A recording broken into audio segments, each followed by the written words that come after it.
This Choircast podcast is brought to you by Playwrights, processing liberation through an Indigenous American lens. Hi, I'm Ryan, and my new book, Playwrights, Processing Liberation Through an Indigenous American Lens, is a road trip story like no other. Through conversations with Native voices, I explore what liberation looks like from an Indigenous perspective, through history, theology, and lived experience. It's real, and it's an invitation to listen, question, and journey toward something deeper. Available April 8th from Choir Publishing. Western Christianity has spent the last 2,000 years telling everyone they're separated from God. This is Not Church with John and Nat Turney and Bethany Shea. All right. Welcome back to the podcast, everybody. My name is Nat. This is the podcast called This Is Not Church, because if it was church, you'd have left by now. And as always, I have with me my older brother, John. Say hi, John. Hi, John. And also we have our newest member, the illustrious, the effervescent, the Keep it going. Pull up the thesaurus. Just pull up the thesaurus. You'll get there eventually. Button. Cute as a button. Wow. Just adorable. Just digging the hole deeper and deeper. Bethany Shea. Say hi, Bethany. What's up, everybody? Yeah, she won't even say hi, let alone say hi, Bethany. She's like, no, fuck you, man, I'm not doing it. Way too cool. See, maybe that's been your problem all these years. You're just a contrary woman who won't do as she's told. Oh, I know. Wow. Gotten in all sorts of trouble. And good trouble, but my goodness, you've gotten into trouble for that one, I'm sure. Oh, I don't know about that. Have you ever been called incorrigible? I don't think I have, except I think by you. I think you're the only one. I think it's apropos. If somebody missed the boat on that one. Oh my goodness. All right. Well, no, I am. Yeah, I'm just happy to be here. It's good to be here. We're happy to have you. If you bring a certain je ne sais quoi, to the whole thing, which I always found to be the funniest of phrases. Because I think in French, does that mean like, I don't know what? Yeah. Yep. Something, but it sounds fancy when you say it in French. Je ne sais quoi. Yes. To the whole thing. A certain amount of gravitas, I think, comes with Bethany. So I'll take it. Thank you. Appreciate that. Absolutely. No, your perspective is always very, very, very helpful and unique. So we appreciate that. But you guys are in for a treat. We get to welcome back to the program one of our favorite guests, Shannon Kearns, who I'll introduce you to real quick, because it has been a couple years since Shannon was here last. So let me read a quick bio, and then we are going to jump headfirst into awesomeness. So Shannon TL Kearns is a transgender man who believes in the transformative power of story. He is an ordained priest, writer, and theologian whose work revolves around making meaning. He is also a sought-after speaker on transgender issues and religion, as well as a skilled workshop facilitator. Kearns' work with Brian G. Murphy at queertheology.com, which he co-founded, has reached more than 1 million people all over the world through videos, articles, and online courses. His newest book, No One Taught Me How to Be a Man, What a Trans Man's Experience Reveals About Masculinity, is, I'm not sure, available now, Shannon, or coming out soon. Let us know. Coming soon. Okay, so we're here in advance of that for once. Yeah. Yay! That's so cool. I'll gush if I go on too long, so I won't. I'll try not to gush. But the first time we had you on the podcast, it was revelatory. It really was. For John and I, who are on a steep learning curve about transgender issues, there's nothing more important for us than to have someone like you on the show who can help us through that, because we want to know more. We want to do better, and to be the best advocates that we can be for our friends who are out there, and especially in this time, who I know we literally just had a podcast with another author who is gay, and conveyed to us just how terrified she is and how unsettled things are. And I think, stop me if I'm incorrect here, but it feels like for the transgender community that has been amped up to 11. Oh yeah. So sure. I don't want to make you the spokesperson for that, but here we are talking to someone with some expertise and experience in the area, and we may lean on you for that if that's all right. Of course. Yeah, I'm happy to be here.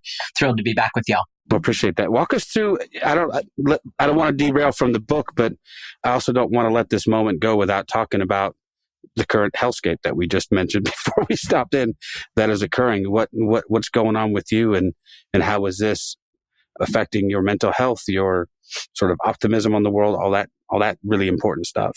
Yeah, I mean, it's a very terrifying time. I'm living currently in rural America, and so there's just a lot of uncertainty. And I'm seeing, so many folks who have less resources and less kind of emotional bandwidth than I do really struggling, right? I feel really lucky. I've got a great support system. I've been in this work for a long time. I grew up fundamentalist, so I've known this was coming for years, right? So there is in some way of a sense of preparedness that I think other folks haven't had, right? There is a sense for some of this coming out of nowhere. I've known that this was coming our way for years and years and years.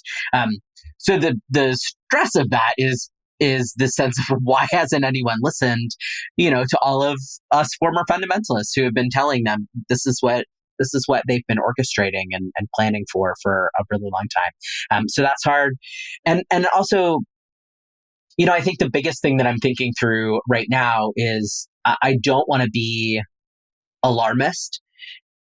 And also I want to be prepared. And so holding that tension and that balance of how do you do one without the other is kind of a consistently shifting thing. So at the moment, I feel relatively fine, but I know that could change very, very rapidly.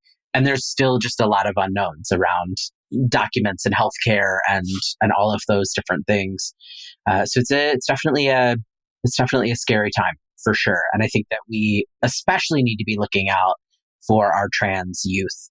And making sure that they have all of the resources that they need to thrive and to feel protected, and all of the mental health care, of course, in the world. It seems like they're the most vulnerable right now, because for a variety of reasons, but so much of the mythology that has been created over the last several years around trans youth, it's wild, is wild and so demonstrably false.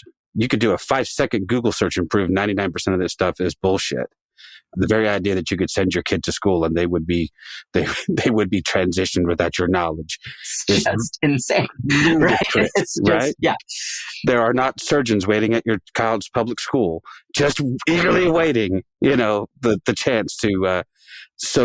But that grows. Tell me what you think about this, because it feels like that grows especially strong in just a sea of ignorance, and willful ignorance at that. Does that seem fair? Yes. And, we saw the New York Times, the paper of record, platforming anti-trans bigotry for years, and especially aimed at fear-mongering around children. And so I think that, it's easy to say, oh, this is just ignorance.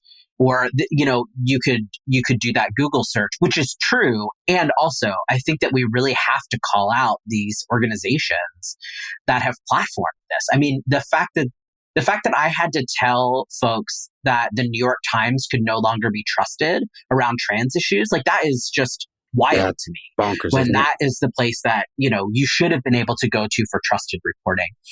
I think the other thing that's really important too is that it's really intentional that they've targeted children, because even allies or folks that think of themselves as allies and in support of trans adults can sometimes get weirded out by the idea of kids transitioning, right? Because they have an idea in their mind of what that means. And we know that that's not true. However, I think that it's been really interesting that I've talked to people who I would absolutely consider advocates and allies, who, when we talk about kids, they suddenly are like, well, I don't know, maybe we should go slower. Maybe we should think of these things. And so I think that also has been really intentional. And it's why it's so important that folks are kind of doing their own emotional work to be saying, what biases do I have about trans people? Where do I have my own weirdness about transition or medical transition that I might have to really sort through in order to show up and be an advocate for people of all ages. So I think that that's really important work that all of us need to be doing now, as well as, countering misinformation where we can, although that feels a little bit like playing whack-a-mole at the moment because it's just so everywhere and social media is not helping, right? No. But I think, countering those things is important. Well, and it seems like when you consistently see anti-science and anti-intellectual people being put into positions of regulatory power, RFK scares the shit out of me. Oh, yeah, me too. How is he, and Elon's an unelected neophyte, oligarch wannabe, but you've got these people being put in charge of things like the Department of Education with basically zero qualifications, except the chief among them would be a fierce loyalty to the orange man. That's what makes me nervous for the long term. I think in the short term, we may experience some bad things, and I think we'll come out the other side of it. But the long-term effects of that could be policy and even just a genuine, sort of sense of public opinion that is eroding in what I think is probably like the last true acceptable, what's the word I'm looking for? Discrimination. Because it seems, even I'll tell you this right now, there's a guy that I've followed on Facebook for years who, when it came to issues of grace and, sort of universal, some kinds of like out there theology on the same page and so much stuff. And he has flipped on this transgender issue and become one of the most strident anti-trans people and I don't understand the disconnect.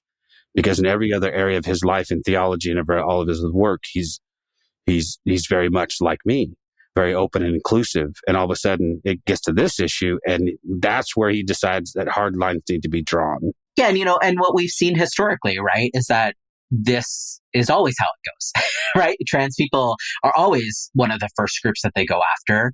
And, some people have called that a stress test, or they see if people will stand up for trans folks. And what we're seeing right now is that not as much as they should. And so I think it's also important to say that it will not stop with trans people, right? Yeah, exactly. It absolutely will not stop with trans people. It will move on to the larger LGBT community, and it won't stop there either, right? Like this is all designed to get us back to a heterosexual house in the suburbs, have as many kids as you can, women not working, right? Like this is where we're heading. And so even if you don't care about trans people, which of course I think you should care about trans people just because you should care about trans people, but you should be looking out for your own self and standing up against this because it will not stop with us. They will come after you too. And we're seeing, right? They're going to push as far as they can on trans folks, and then they'll go to the next folks. And so I think it's really important that we all resist as much as we can, where we can, right now, right? Not wait. Agreed. Yeah. You said in the beginning how you felt like you were kind of prepared for this in some way because of being raised fundamentalist and being in a place where open and affirming wasn't words that were used or even experienced. How have you, what is your community like now? What brings you life? What makes you feel safe? Where are you able to feel at rest? I still am someone who is deeply connected to Christian faith, and I find a lot of inspiration and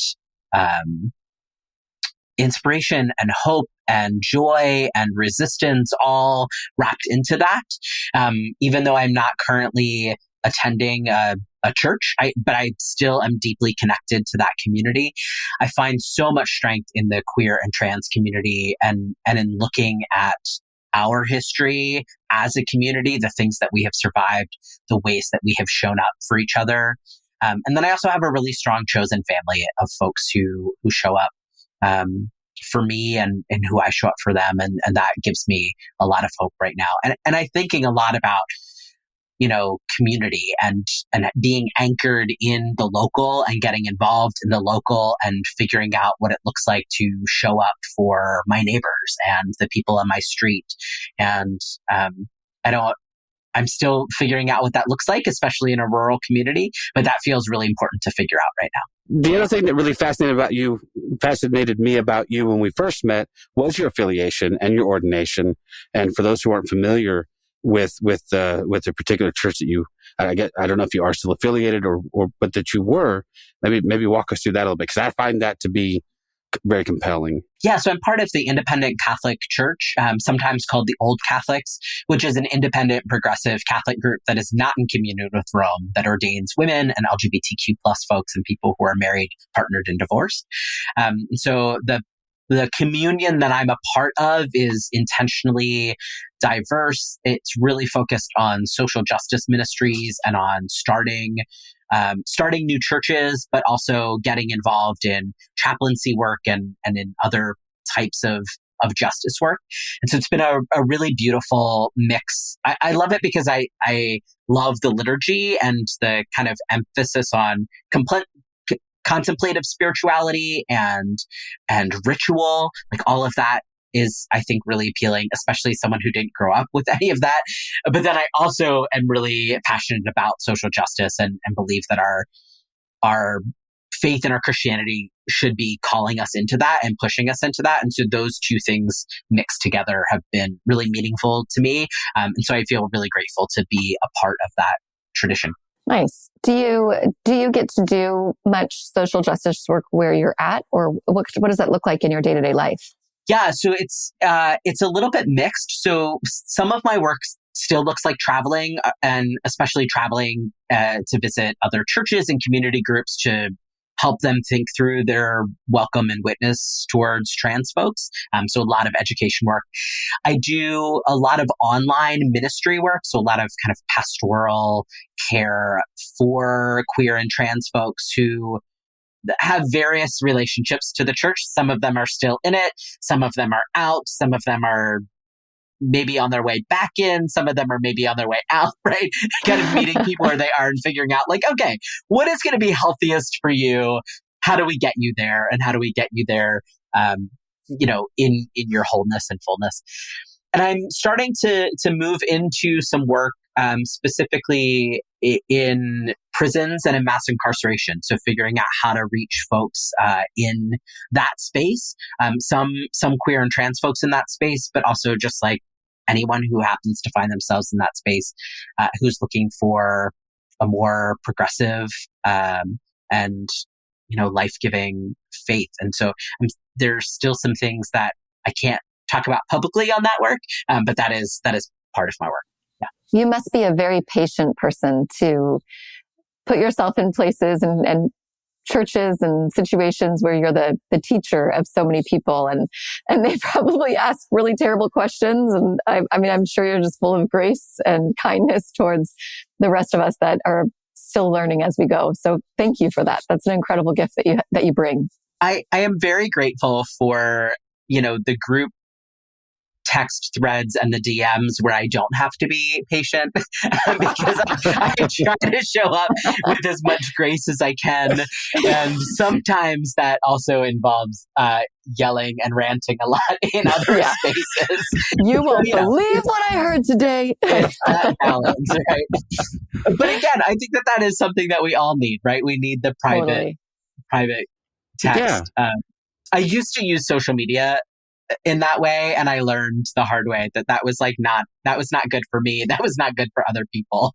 So I've taken that offline to the DMs, and I think that was best for everyone. Yeah.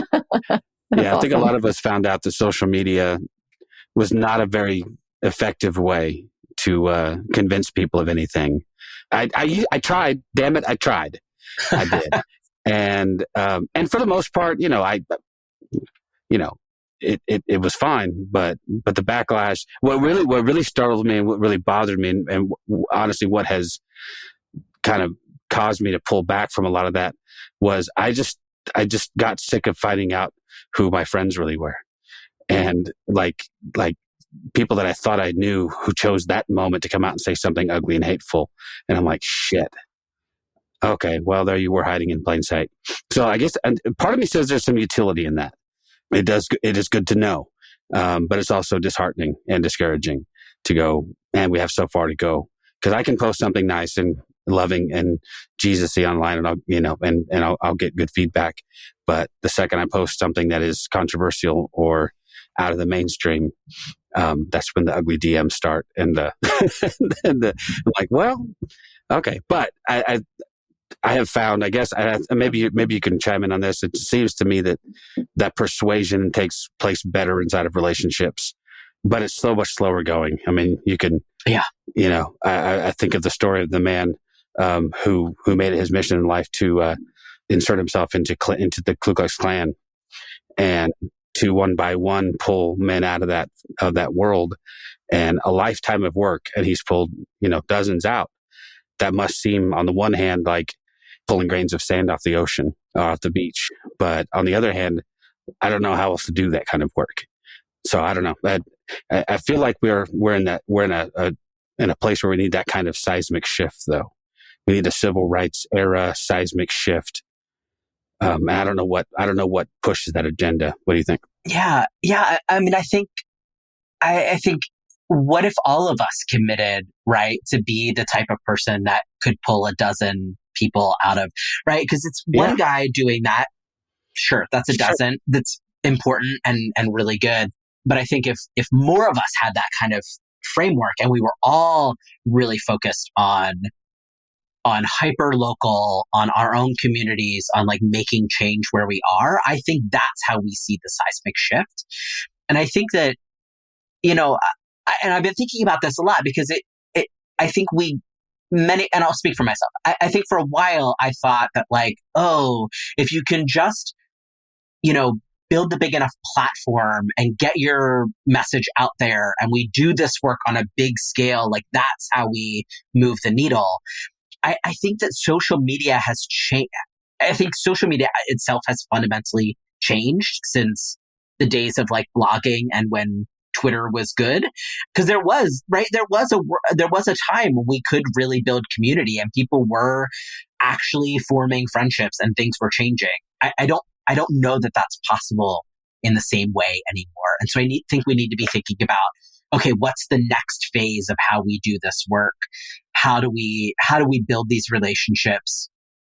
How do we actually be in community with one another to help these shifts shift? And I do think it's going to be slower.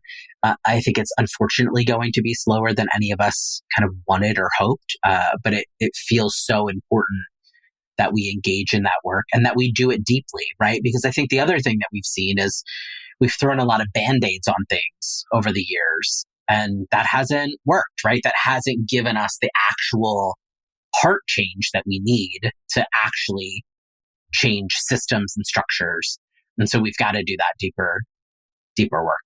I was told the other day from somebody, they said, hey, my son said that you just need to start sticking with just posting things about Christianity. Stop posting things that are political. And I'm a pastor, so obviously I'm like, okay, yeah, I hear that, because you're right. I should be just focusing just on Jesus. But you see Jesus, and he's turning over tables, and he's making a ruckus, and he's confronting the complacency of the day within the human heart and within the structures. And I can't not post things, but at the same time, sometimes I recognize that my posting can be passive aggressive. So I love what you say there about having the people in your life that you can go ahead and text right afterwards. You can vent towards them, and they get all the gross parts of I can't say this everywhere, because then I'm shutting conversation down with people that I would like to influence.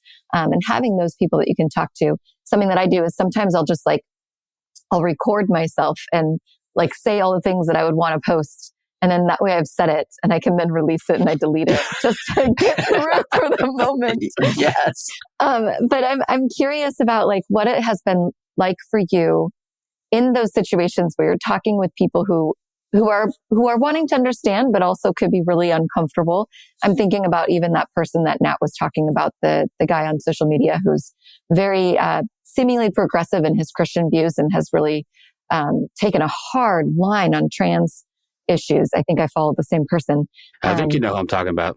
Oh, I'm sure I do. And I'm wondering the underlying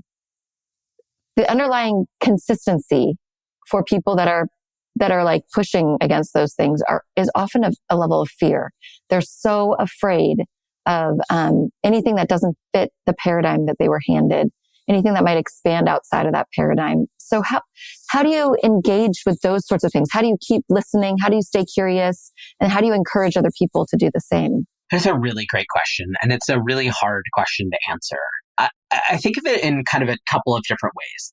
In the one space, I think often about what kind of setting am I in and how have I been asked to show up in that setting? So what I mean by that is if I have been hired to do a training, I come into that space knowing that I'm probably going to hear some shit, right? And so knowing that, I have prepared beforehand, I have a plan for afterwards, and I know that I know what my role is in that space. And so it's a lot easier, not easy, but it's easier to show up and to be gracious and to, challenge and push back and to do that dance. It's a lot harder when, I'm at the bar with my friends and someone a table over is saying some things. And I then have to do a calculation of, am I safe? How can I engage? Can I engage? What are all of the contingencies? And so in that case, right, I'm weighing different things. And then there's another setting where it's like, I may or may not have a relationship with someone. And so that also depends on how I'm showing up with that.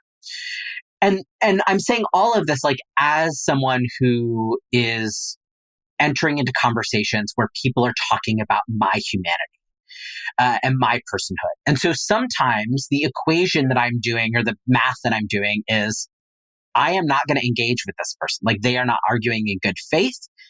This is not going to be helpful for me. But what I want to say is in that situation, I think it's really important for someone else to step up and to step in and to have that conversation, because it's not a conversation about their personhood. And so I think that, like, this is where we really need folks who are allies and advocates to be like, you know what?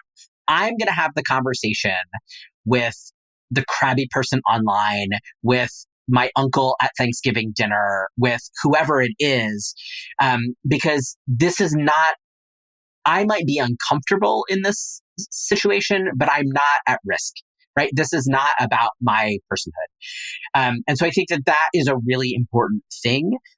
I think all of us need to, especially in these times, really get comfortable with being uncomfortable and figuring out what that looks like for us, and to know that being uncomfortable is not the same as being unsafe, and to really be able to parse those things out, right? There are moments when I am in a situation where I'm like, oh no, actually, this is not safe. Like, I need to leave. I need to not engage. Like, I gotta go. And then there are other moments where it's like, oh no, this is just uncomfortable. And my body is telling me that I'm unsafe, but really I'm just uncomfortable, and I need to figure out how to lean into that. And so some of that is like figuring out how to regulate your nervous system, right? And do that work. I think for marginalized folks, we have to get really good at figuring out very quickly who is arguing in good faith and who isn't. And so I think that is also something that advocates and allies can and should do. And which isn't to say that you ignore then the people that are not arguing in good faith, but you have a different approach to them, right? Because in those moments, all you need to do is shut them down and make them uncomfortable so that they know that type of behavior and language isn't acceptable around you. Which I think that there are lots of ways to do that like are not shaming, that are not violent, right? But that says, like, this type of behavior and language is not acceptable around me. I'm not going to tolerate it. And if you continue to engage in that, like, you're not going to be welcome in this space. And I think that more of us need to be doing that more often so that folks don't think that they can just say whatever they want and that there are no repercussions for that. I think we've gotten into this space where we want to meet everyone with grace, and not everyone is returning that, right? And so figuring out how to parse those things, I think, is really important. Well, that's been one of the more frightening things for me as we move into our second 4 years of this, is the same thing I noticed the first time around. Is it's not that more homophobes, transphobes, whatever, there aren't more of them. They have been given validity, and they've been given the space to say the shitty parts out loud and not get the negative feedback that they might have gotten a couple of years ago or 10 years, whatever. And so that emboldening of people to just be ugly and know they have a chorus of supporters around them in the positions of power also, which I think makes a great deal of difference. So they're just being allowed to be who they've been. So maybe in a sense, if I had to draw a positive out of it, it's like, well, okay, well, the so-called enemy will identify themselves. I mean, they're not going to be shy anymore. They're going to say the things they might have just hushed in behind closed doors. They're going to say that stuff out loud now. I do get scared though for my friends who, as you mentioned, there is a huge difference between being tagged online and being called a name and genuinely feeling unsafe. And we just had another instance of a trans man being brutalized and murdered. It's horrifying, and my gut feeling is it happens more than is advertised, and it will continue to happen for as long as we allow people to do that. So I think you're right. I think there's a personal responsibility here for us, those of us who would deign to call ourselves allies and advocates, to express our discomfort with that kind of talk. And I don't know. I feel very ill-equipped, I have to tell you, Shannon. I feel very ill-equipped to do much more than shake my fist and, yell at kids to get off my lawn. While real human beings' lives are actually being impacted in negative ways. So I don't know, that there's not a question there. There's just hope that you understand that we empathize, and we do the very little that we can, but we're with you in this. But I think that's the key, right? Is to do it even feeling ill-equipped, right? I was just thinking today, someone was talking about, trans language and terminology and all of that stuff online. And I was reflecting that, when I used to do trainings, I used to spend a lot of time about, like, let's help us all get the words right. And I actually don't do that anymore. For one, because I think like language is changing so rapidly that it's kind of impossible. But two, I actually don't think it's about getting it perfect or right. It's about how can we stay in it even when we get it wrong? And how can we stand up even knowing that we might do it imperfectly and that we might screw it up, and that, like, yes, language matters, it's important. And also, I would much rather you use the wrong words and actually advocate for trans folks than get all of the words right and not do anything. And I think that we've seen a lot of folks who like really have their language down, but like aren't doing shit right now.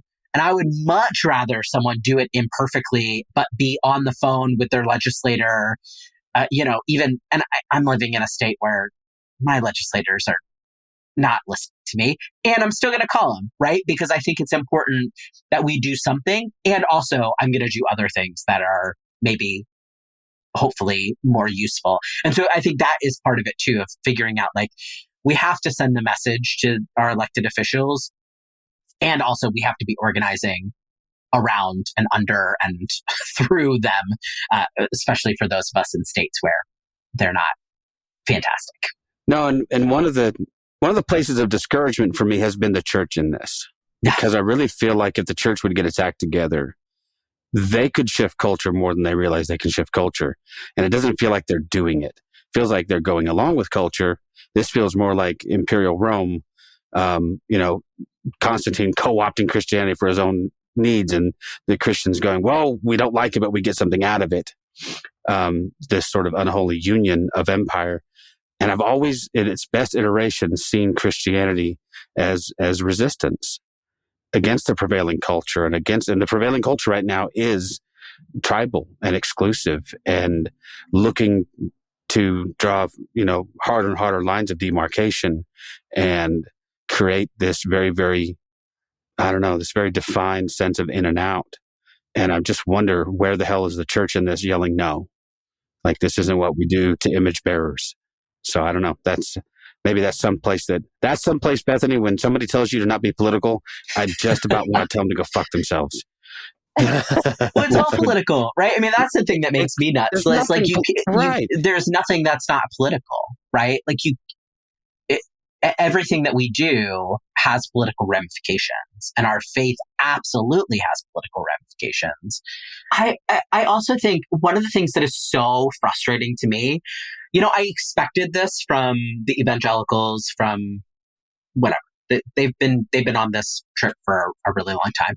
What I find so frustrating is the lack of courage from the progressive church to name what it is that's happening, to name who is actually impacted by it. There's so many statements being released by these mainline denominations that are they have no teeth, right? They're like refusing to name that trans people are under attack. It's just this sense of, we're just going to love everyone, and yes, justice, but it's like, there's no specifics in it. And I think, having spent a lot of time in mainline denominations, there is such a scarcity mindset, right? Such a sense of, we just have to survive. We don't have any people. We don't have enough people. We don't have enough money. All of our people are old, so there's nothing that we can do. And it's just not true, right? There are so many ways that people could be resisting, could be organizing, could be taking care of people. And it doesn't have to look like protest or flashy things, right? But there's just so much that could be done, but we might have to think outside of the box. We might have to get a little bit uncomfortable. It's going to require us to actually know our neighbors. It's going to require us to be courageous and to say some things and to learn how to use media and all of these tools that the religious right has been perfecting their use of for years. Like, we are very behind as the progressive church on doing any of this work. Like, we need to catch up, and we need to do it like right now. And I think that you're right. Like, we not only have the opportunity, but we have a moral imperative to counter all of this and to do it from our faith, right? Like, our faith actually has a lot of things to say about what it is like to live in empire, and what happens when the empire starts crucifying people, right? Like, we kind of have a story about that. And so, like, let's use that story and get on it. I think it's really important that we do that now more than ever. No, I agree. Well, I feel like it sounds simple. I don't know if it is simple, but with these mainline churches, these progressive churches, they need to start by saying that openly and out loud that they are a safe space, and to back that up. Not just say it. I mean, anyone can say I'm a safe space, we're an inclusive space, but to back it up with their words. And if someone comes into that space with negative response towards the trans community, then to speak out against them. Well, you see how that goes, though. Well, yeah. I mean, the poor bishop that, just had the audacity to pray that the current, the incoming president would be empathetic, and was eviscerated by the religious right. Well, and then this kind of gets us towards your book. I mean, it was a woman who said that, right? So you got toxic masculinity saying, well, we can't listen to her anyway, because it was a woman who said that. Why is she in a pulpit anyway? Didn't she read Paul? Jesus. Well, progressives are really good at knowing all the right language, just like you were saying. Like, I don't need you to know the right language. I need you to actually stand with me and see me for who I am. And I'm a United Methodist pastor, so I'm right there in the middle of it. We've got a sign on our door that says all are welcome here with the flag and everything. And luckily my community is beautiful, but we're also very old. You're right. Like it is, they will welcome you in, you will be loved, you'll be cared for. But when it comes to like advocating for your rights beyond being welcomed in, they're exhausted. They don't know how to continue going forward in those sorts of spaces as aggressively as they did when they were younger. So it's really hard for them. But at the same time, there's younger people too that have the energy to keep moving forward into those spaces. Yeah. And I think that part of the, I don't know, the joy of it though is figuring out like how can you show up knowing that like you maybe can't march anymore. Great. What are the ways that you can feed the movement? And that might be like you can literally feed the movement, right? You can feed some young folks who can march or do whatever. I think sometimes we get trapped, and I know I'm guilty of this. We get trapped in this idea of like this is what resistance looks like, or this is what activism looks like, or this is what change looks like. And I think we're just in a space where everything is moving and shifting so quickly that we actually don't know what any of those things look like right now. So then it becomes like, okay, well, how can I show up? What are my gifts? This is where a moment when I'm grateful for my evangelical upbringing with all of those fruits of the spirit, spiritual gifts, whatever tests that they made us take, right? I actually think that there's some value of that, of being like, it doesn't have, the way that you show up doesn't have to look like the way that everyone else shows up. I'm an extreme introvert, right? So there are moments where I'm going to show up differently than my friends who are extroverted and are happy to, I don't know, go out and introduce themselves to strangers. That is probably not going to be my jam, but that doesn't mean that I can't do anything. And so helping people to really think through, like, what are you gifted at? What are you passionate about? I think also, we're living in a moment where because of how the media works, but also because of how this administration works, it just feels like so much all the time. And people are feeling immobilized because they are so overwhelmed, which A, is intentional, but B, is also an invitation to say, okay, if we know that that's what's happening and we know we can't do everything, like none of us can do everything, even if we have all of the energy in the world, what are the things that we can do? Right? There is something that all of us can do. So finding that thing, even if it feels small, even if it doesn't feel like enough, to not give in to the despair, I think is such an important thing right now. And especially for folks who have more privilege, however you want to frame that, like it is more vital that if you have any amount of privilege, that you not give in to despair. Right? That there's too much to do. The stakes are too high. Yeah. No, I agree. Let's talk about your book. Because we've been here talking about, it's so easy to talk to you, Shannon. I could talk to you for hours. And then we realized, oh shit, we didn't talk about your book. So I don't want to let that go without discussing it. No one taught me how to be a man. You touch on issues of masculinity and toxic masculinity through obviously your very unique perspective. Walk us through a little bit of this, if you wouldn't mind. Maybe we'll have some questions off of that. Yeah. So this book is a bit of my own story and journey of figuring out my masculinity, and of coming out and of transitioning and of realizing, as I started to realize that I was a trans man, so much of my anxiety around masculinity was all of these messages that I had received about like what it meant to be a man. And then in the like queer and feminist community, kind of a demonization of masculinity for many, many good reasons, right? Sure. But then also me looking at media and trying to figure out like, okay, what does it mean to be a man? Okay, so I'm going to watch these films and be like, ooh, I don't know about that. I don't think that's great.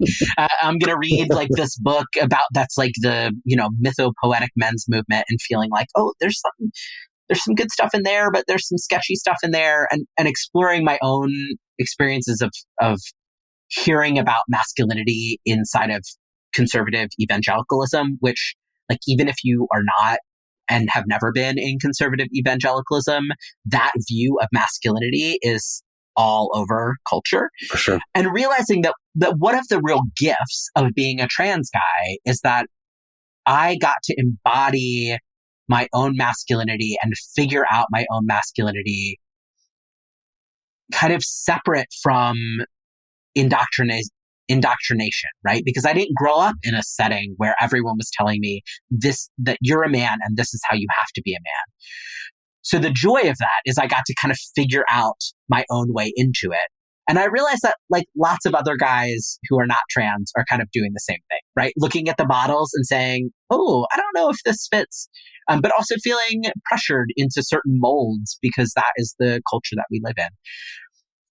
So that is part of the book. And then the other piece of it is I was reading all of these books about gender and about masculinity written by cis folks of both men and women, and realizing, like, even the ones that are trying to help us unpack what it looks like to be a healthy man are making all of these assumptions about gender that are just not true.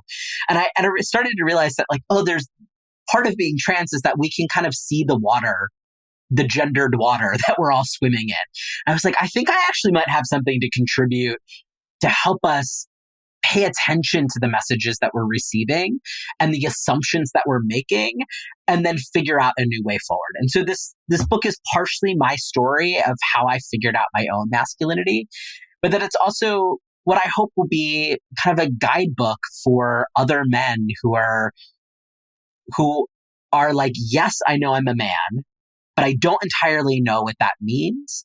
And I know that I want to show up differently, and I want to show up in a way that is good for me and for people of other genders, but I'm not quite sure how to do that. And so this book is kind of an examination of some things that folks might need to unlearn, but also some practices that might be helpful in figuring out how to move into a new embodiment of masculinity. Wow. No, that's amazing. I mean, I'm not going to speak for Nat, but oh, you can go for it. Growing up in the purity culture, I can tell you that for a lot of us, we didn't know how to be a man either. Yeah. And had a lot of stuff that we had to unpack. Just the knowledge of what was expected of us, in the John Wayne era of manhood, and then finding out that you don't fit that mold, it was at minimum embarrassing for a lot of us, because I'm not a very masculine person. I don't have that in me. I'm not. And so trying to fit in for years and years was difficult and I mean, I don't know if Nat had a similar experience, but it was in a lot of ways very detrimental to the way I grew up. I think that we have started to unpack what purity culture has done to women, right, in ways that I think are really, really important and good. And I think that we are still just at the tip of the iceberg of talking about how purity culture really did a number on guys too. And that we can talk about both of those things without taking away from the harm that purity culture absolutely did to women. Yeah, that's one of those things that I think the obvious harm to women is obvious. How's that for insightful? But it's pretty readily apparent. And honestly, in a lot of ways, it's like, oh, it's easy to point to, you can point to things like rape culture. You can point to things like, women not being given enough of a voice and autonomy in their own relationships and in their own sexuality and their own bodies. That is, again, not to take away from it, but it's like, oh yeah, duh. Like, this is what toxic masculinity and purity culture has done to women. And I think the effects on men have been more systemic. Like, we see the long-term effects of that in how we relate to the world, how we imagine and how we structure our families, how we see ourselves operating in the world, and our need to dominate that space. Because that was, I mean, we were told from the very beginning, I mean, read Genesis, we were told to subdue the earth. And that included, taking a very, very hierarchical leadership role in our families. I could point to my own marriage and say, my wife and I fell in line because that's how we were both raised. And so we happily accepted those roles for a while, but it transitioned. I think more work needs to be done. I've actually been kicking around an idea for doing something like that, talking about but the effects aren't as apparent, if that makes sense, because in a lot of ways we were the beneficiaries of all of that. And so toxic masculinity, the harm it does is not going to be as readily apparent because of that, I got to be the head of my house. I was able to be the shot caller. I was supposed to be the more vocal this and that. And I was all those roles that the opposite put my wife in a subservient role, or, so yeah, I just think it will be a little more nuanced, but the damage is there nonetheless. And I think might be in some ways, even deeper and more systemic. And Bethany, I didn't mean to cut you off. If you had something to say. No, I was cutting you off. I was just How curious. How dare Shannon. you encourage a woman? You're right. You are the man. You're the man. Jesus. No, so in your book, you mentioned somebody who was also transitioning and was going on to testosterone and found themselves like understanding why a person would want to rape a woman, why a man would want to rape a woman, because he was, pulsating with testosterone or whatever it is that we want to say there. And within purity culture for girls, we were always told that it is our fault that something like that happens because of the way that we dressed, because of the way we were behaving, or the things that we said, or, oh, well, you were flirting. I could tell that you wanted me. All those sorts of things. We were shared that over and over and over again. And I'm curious, like, in your experience of transitioning, of going on to testosterone, of feeling all the things that you've felt, can you kind of understand that a little bit more? Like like men just can't help it. You know what I mean? Like, are you able to see the lie for what it was, I guess, still? Oh, it's absolutely a lie. Okay. Right? Like, it's total bullshit. Yeah. And I obviously, like, testosterone did things to my body. And there were certain times where I'm like, oh, like, I've never really understood what it meant to be, like, visually turned on or whatever. Right? But like, I always still had control. Right? And I think that this idea that you don't have control, is not true, and B, is just an excuse to let people off the hook for choosing to do harmful things. And I just think it's so damaging and so dangerous. And I also think that, like, the purity culture stuff was so bonkers, right? I remember very, very specifically, and I think I talked about this in the book, every year they would split us up by men and women and give us whatever sex talk. And so I was, of course, always with the women at that time. And I remember that story, right? Of like, it's your responsibility as someone who is female identified to protect the purity of the men around you, because, like, it's your job not to lead them astray. And then in the very next breath, the same presenter was like, but men can and will be turned on by anything. Like, they can be turned on by linoleum. That was this specific example that this speaker gave. And I remember even then thinking, well, like, which is it? Is it our responsibility to protect them, or can they not? Does it even matter? Because if they can be turned on by linoleum, it doesn't matter that she's wearing a tank top, right? Like, these are not, we can't equate these things. But if it's a linoleum tank top, yes, well, then I'll bet. I mean, holy shit. But right, it was just such a ridiculous thing that even then I was like, I have some questions here. And so I think that that is baked in. I also think that there is, I also remember so many talks in youth group about, like, people would share their testimonies and then say something. And it was a lot of men that said this.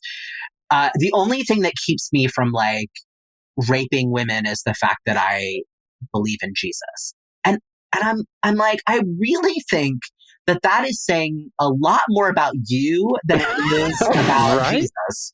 And that is deeply concerning to me, right? And I think, back to Nat's point, that there was this idea of men as the takers and the pillagers and the subduers and the whatever. And so some men that were wired to fit in with that, and then also like could use it as an excuse, really ran with that. But I think that it is a really systemic thing of no, actually we should be interrogating all of that. And like, I don't know, it doesn't feel good to me to know that you're just on the short Jesus leash, and that if Jesus ever lets you off that leash, like we're all screwed. Like that doesn't feel good. But I also think the flip side of this, I was reading John Eldridge's Wild at Heart for research. I'm sorry. Just now has sold bajillions of copies and has now had a 20th anniversary updated edition. So I read that one. And I was so frustrated, right? Because there are these moments where he articulates, I think, so well the problem that many men are experiencing of like, we don't know how to fit in with our families. We've been sold this bill of goods about what it means to be a man, and we're not fulfilled. The world is changing and we don't know how to keep up. We want better partnerships. We want better relationships with our spouses. We want better relationships with our kids, but we don't know how to get there. We're feeling bored, and because we're feeling bored, we're feeling angry. I'm like reading that and I'm like, yes, like I'm seeing this in so many men. And then his solution is like, I don't know, buy a ceremonial sword and camp more. And I'm like, my guy, like you were like right there. You're on the precipice of a point. Right? Yeah. And his whole thing, right? And I can imagine someone reading this book and feeling even worse because they're like, I've tried the ceremonial sword. I've done the MMA fighting. I've like gone camping and it still is not working. And like the solution is actually, you need to actually get in touch with your emotions and your body and have a different conversation with your spouse and like actually show up to your kids' events and know what's happening in their lives. Like that is what's going to fix your relationship, not this like weird Braveheart fixation that he has. Not to mention that, that book is like super homophobic and transphobic. Oh my gosh. But to me, it was encapsulated the issue of like how so many of the conservative folks are talking about gender and talking about like what it means to be a man and like heaping extra shame. So if you read that book and you like can't measure up, now not only do you feel bad that your like life and your relationships aren't good, but you feel extra shame that you can't measure up. And then you feel like you also can't talk about that because if you do talk about that, someone's going to tell you like you're sinning somehow. And right. And it just is like shame upon shame upon shame. And then we wonder why men are so unhealthy and unhappy and dealing with all of, these other compounding issues. I think it's like, again, it is systemic and it's really, really dangerous. Yeah. And I think that the effects of it are a little more subtle, and a little more cultural versus sort of emergent. You know what I mean? But the problem is that when men are hurting, what we know now statistically is that they hurt other people, right? They hurt themselves, they hurt women, they hurt children. And so it's like so important that we fix that. Yeah, right? No, because for sure. It's not just about us, it's about everyone else. Well, and it stems from that thing. Like, so I'll take you back to my evangelical days when Eldridge's book first came out. And it was a big deal in my church. And we actually, one of our associate pastors, who was a good friend of mine at the time, organized 8 or 10 weeks of a group study with all of like, men, bring your boys to this thing. And every night we would have a talk from a chapter of the book, and then we would go do something manly. We'd ride ATVs in the church parking lot, or we'd, zip line from the sound booth or whatever. I'm not joking. We had paintball fights and we went and shot skeet. We did all this sort of stereotypically masculine stuff.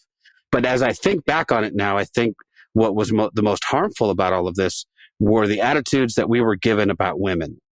We were told, and John, the one that springs to mind is that every woman is a princess needing to be saved. And so it caricatures both of us. We are men in need of someone to rescue, and women are someone in need of rescue. And when we don't find those little perfect pieces that fit, we somehow languish and we don't find fulfillment. What a crock of shit, unhelpful and actually less than helpful, harmful binaries that seek to kind of categorize people. And then if you don't find yourself in that mix somehow, I don't know. The purity stuff did a number on John and I both. I remember very well those youth group meetings you're talking about where they split us up. And if you don't think it was an issue, I wish I still had some of the stuff like I remember the list of rules for when we went to summer camp for the poor girls that went to summer camp. It was a lengthy list of thou shalt nots. Sure is. Yeah, we had a swimming pool. You damn well better come properly in like 1920s era swimsuits. But John mentioned too before, we've talked about this before, that we both were given the sense that that we were ultimately responsible for women's purity, because control yourself and never mind the fact that I think that whole my current thinking on this is that's all a construct and stupid anyway. This whole idealization of virginity is just another weird thing of purity culture. But as you're emerging and you're transitioning into your own masculinity, did you then, I think you mentioned this, but was there a bit of an opportunity to say, like, these are positive traits I'd like to emulate and these are ones I must discard? Yeah. I think that what came up for me, and which I think is hard to talk about, right, is that I just have this sense. I had this sense of like, I am a man.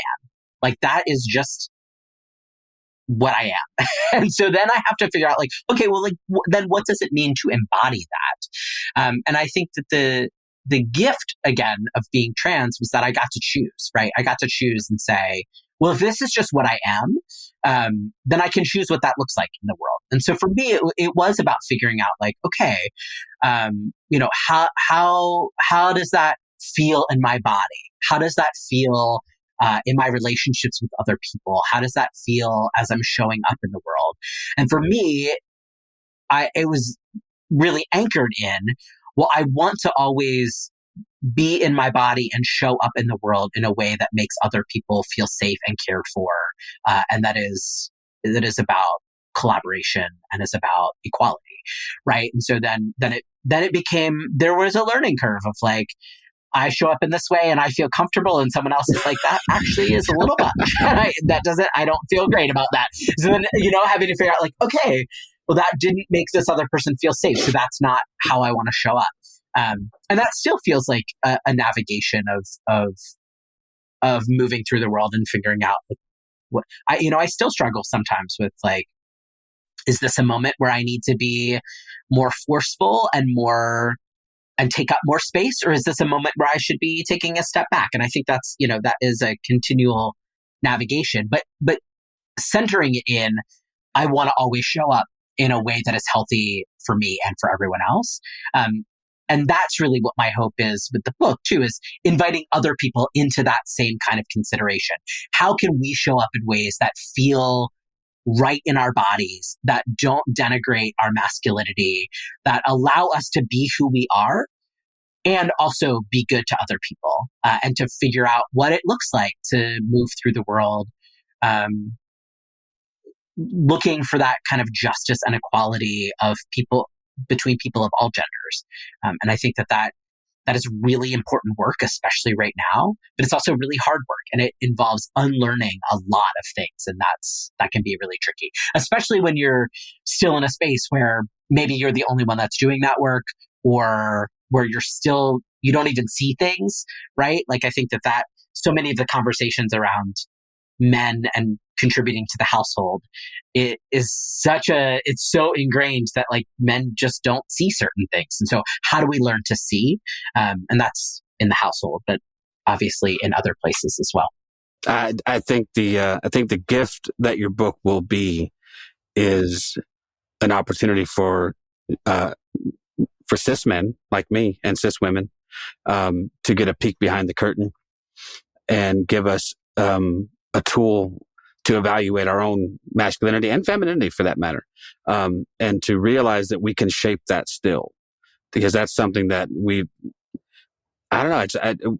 Over the last 10 years in particular, I've just felt the need to reshape all of that because of, the ways in which some forms of masculinity are just harmful. And I don't like when terms get co-opted. So toxic masculinity is a very specific thing. It doesn't mean all masculinity is toxic. It means there are elements of this faux masculinity that are toxic in and of themselves, but that gets co-opted by the mainstream or get co-opted by others and go, well, you just don't like men because you're toxic. No, but all of us should be willing, I would hope, to examine ourselves. And I love how you put it, and I think we'll close on this because I think it's a beautiful way to end it. Even though, again, Shannon, I could talk to you forever. Really, I'm always just floored by your insights. But it gives us a chance to see the beautiful way you put that. How can we show up in the world? How can we show up for our friends and our family, and even for people who might contend with us on certain things, and bring light and life and grace and love into those places, and not bring harm. I mean, that at the end of the day, it's about harm reduction, I think, and it's about finding ways to show up that is helpful. You do that as well, or better than anybody I know, and for that, I appreciate you. I don't know. I'll just gush at the end because I love you, and I appreciate what you bring to the table. So it's mutual. The book, No One Taught Me How to Be a Man, is coming out in April, correct? Yes, April 15th. April 15th. Okay, so this episode will most likely air before then. We'll promote the hell out of it. Thank you. I think this will be a very, very useful and helpful tool for those of us who admittedly don't know enough. But also want to, I don't think it's just for that. I don't think it's just for, reading about somebody's experience. I think it's about taking those experiences and finding ways to apply that to ourselves as well and go, well, if Shannon can do that and he has the choice to sort of pick and choose from the smorgasbord of, I can do that too. And I can reject certain character traits and things that have been foisted upon me and go, well, I don't need to do that anymore because that doesn't fit with that. So I love it. I love the idea of bringing some more fluidity into all of that. And for that, thank you. I wish you the best of success. And if there's anything else we can help to help promote, just tell us and we'll do it. Really appreciate it. Absolutely. Thank you for listening to This Is Not Church. Be sure to rate and review the podcast on your platform of choice. If you would like to partner with us, visit patreon.com/thisisnotchurch. where you will receive exclusive content such as early access to episodes, videos of upcoming episodes, and live Q&A sessions. Be sure to check out our Facebook group or follow us on Twitter and Instagram. All the links are in the show notes. We'll be back soon with another episode.